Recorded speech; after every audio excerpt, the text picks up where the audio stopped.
very tender. Save Ferris. Save Ferris. Save Ferris Bueller. Save Ferris. Save Ferris, the Garth Volbeck story. Garth Volbeck is the invisible center of Ferris Bueller's Day Off. This won't take very long, because they chop most of Garth Volbeck out of the movie. First, let me preface this by saying that Ferris Bueller's Day Off is a nearly perfect film, and definitely in my top 5 movies ever. I'm not complaining about it, but I do think that this alternate universe version could have been amazing. In the shooting script, which is not as lean and efficient as the finished film, Ferris has a monologue about a guy that he couldn't save, Garth Volbeck, a classmate in the 8th grade who once made a bong out of a model submarine. All the pot tasted like glue. Garth had a creepy family. This was all said during Ferris's getting ready monologue, when he sets up his traps and makes a mohawk in the shower. All of that was cut, but there's a lot left in the movie about Garth and the Volbecks. The weird house that Mrs. Bueller is trying to sell to the Vermont people, which has a black kitchen, that was the Volbeck's house. She fails to sell it at the end of the film because of Jeannie's arrest, which gives Tom Bueller one of his funniest lines. What's the Vermont deal because of her? I think we should shoot her. And then there's Garth's dad, who tows Mr. Rooney's car. And of course Garth Volbeck himself. He's the drugged out guy at the police station.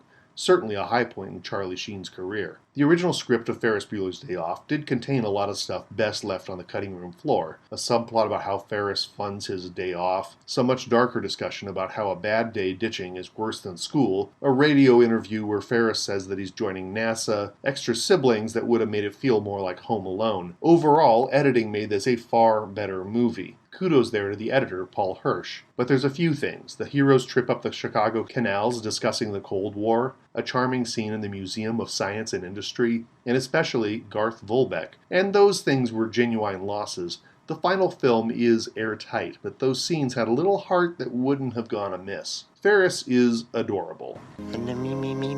But he's also a tower of smugness. His failure to save Garth Volbeck explains the intensity with which he bullies Cameron Fry into stealing a car and eating pancreas. We ate pancreas. Ferris is trying to get things right this time, albeit with a rich hypochondriac instead of a working-class pothead. Garth's appearance at the police station, somehow turning Jeannie's head, brings the movie full circle. Ferris had failed to save Garth, but then Garth saves Ferris, accidentally. First, Garth ignores Jeannie's intense misanthropy. Why, hello, Jeannie. Who's bothering you now?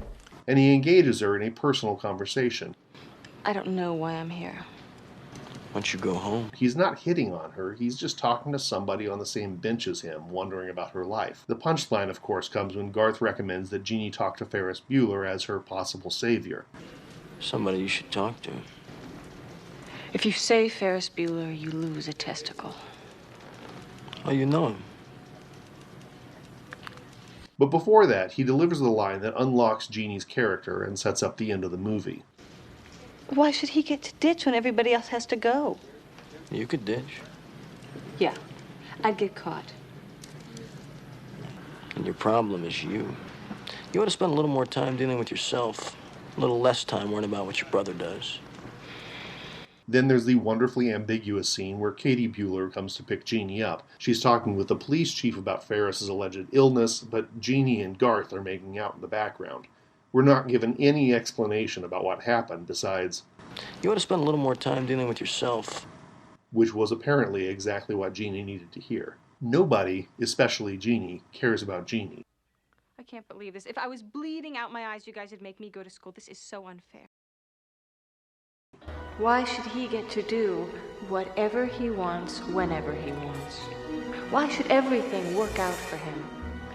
Except for Garth. You didn't tell me your name. Oh, well, it's Jean, but a lot of guys call me Shauna. Okay, Jean.